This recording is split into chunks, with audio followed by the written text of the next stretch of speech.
अफसर हैं, आज यहां अपने मताधिकार का प्रयोग करने पहुंची। कैमरामैन अरशद के साथ अभिषेक सिंह, इंडिया न्यूज, लखनऊ। और चलिए अब बड़ी खबर आपको बता देते हैं। रायबरेली पहुंचे हैं राहुल गांधी। पिपलेश्वर हनुमान मंदिर में राहुल गांधी की ओर से पूजा अर्चना भी की गई है। इससे पहले अमेठी की भी तस्वीरें आपने देखी थी आज, जब स्मृति ईरानी पोलिंग बूथ पर पहुंची थी। साथ ही साथ इससे पहले चिराग पासवान को भी आपने देखा।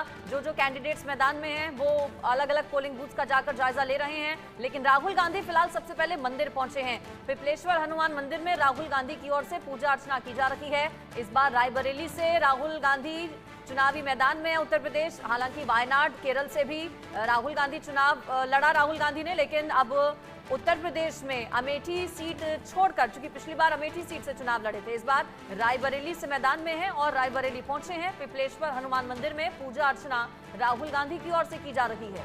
यानी कि यहाँ राहुल गांधी की तरफ से भी हनुमान जी का आशीर्वाद मांगा जा रहा है, लिया जा रहा है। ये चुनावी मौसम है और इस चुनावी मौसम में धार्मिक स्थलों के चक्कर ज्यादा लगाते हैं नेता।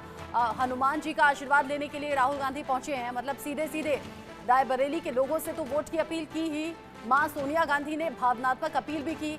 राहुल गांधी ने अमेठी और रायबरेली के लोगों से भावनात्मक रिश्ता बनाने की भी कोशिश अपने भाषणों के जरिए की है। लेकिन अब भगवान का आशीर्वाद यानी कि बजरंग बली के आशीर्वाद के साथ आज के इस दिन रायबरेली पहुंचकर बजरंग बली का आशीर्वाद लेते हुए पिपलेश्वर मंदिर में राहुल गांधी मौजूद हैं। लगातार उनकी बहन प्रियंका गांधी उनके लिए प्रचार करती रहीं।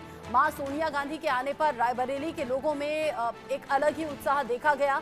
ऐसे में अमेठी छोड़कर रायबरेली आए हैं। बीजेपी इसको लेकर तो हमलावर है ही, लेकिन राहुल गांधी फैमिली, खुद सोनिया गांधी कॉन्फिडेंट हैं कि रायबरेली के लोग फिर से कांग्रेस को सपोर्ट करेंगे। अब तक सोनिया गांधी यहां रहती थी सांसद के तौर पर, और अब अपने बेटे को जब रायबरेली के लोगों को सौंपा है और वो इमोशनल अप्रोच दिखाई है, तो राहुल गांधी को लेकर रायबरेली के लोगों का रुख क्या रहता है ये 4 जून को साफ हो जाएगा। लेकिन दिनेश प्रताप सिंह, जो थोड़ी देर पहले इंडिया न्यूज पर लाइव थे, उन्होंने अलग तरीके से कटाक्ष किया। उन्होंने कहा कि अपनी सीट छोड़कर यहाँ आ गए हैं, मैं तो यहीं का हूँ, लेकिन वो बाहरी हैं, यानी कि राहुल गांधी यहाँ लड़ने के लिए आए हैं। बीजेपी ने इस बात को लेकर भी निशाना साधा था कि पहले वायनाड पहुंचे, वायनाड में जब ये जान गए कि हार सकते हैं, जीत को लेकर चांसेस कम है, उसके बाद कांग्रेस में अंदर खाने चर्चा चली और फिर रायबरेली से चुनाव लड़ने का फैसला हुआ। अमेठी छोड़ दिया, केएल शर्मा अब स्मृति ईरानी को टक्कर दे रहे हैं और यहाँ रायबरेली से राहुल गांधी, जहां पर दिनेश प्रताप सिंह बीजेपी कैंडिडेट उनके सामने। और रायबरेली की सीट देखिए, ना सिर्फ उत्तर प्रदेश की सबसे चर्चित सीट है, बल्कि देश भर की अगर बात करें तो हॉट सीट में शुमार है रायबरेली और अमेठी की सीट।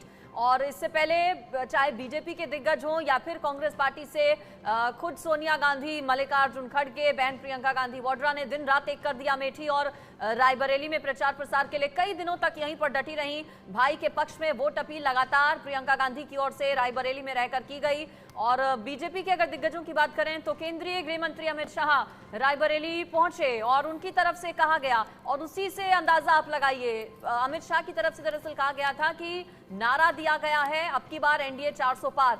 ये एक तरफ है, और अगर इस बार भारतीय जनता पार्टी रायबरेली की सीट, उत्तर प्रदेश की रायबरेली की सीट जीत जाती है, तो वैसे ही 400 पार हमारा सिद्ध हो जाएगा। तो आप समझिए रायबरेली किन मायनों में खास है, कितनी मायने रखती है राजनीतिक दलों के लिए ये सीट। कांग्रेस पार्टी का गढ़ ये सीट रही है। इससे पहले इंदिरा गांधी की बात करें, फिरोज गांधी की बात करें तो चुनाव लड़ चुके हैं। सोनिया गांधी पिछले 4-5 बार से यहां से सांसद रही हैं, और अब राहुल गांधी इस बार रायबरेली की सीट से मैदान में हैं। और सीधा अब आपको लिए चलते हैं, प्रधानमंत्री नरेंद्र मोदी उड़ीसा कटक में क्या कह रहे हैं, सुनिए। दिल्ली में शपथ लेगी ये भी तय है।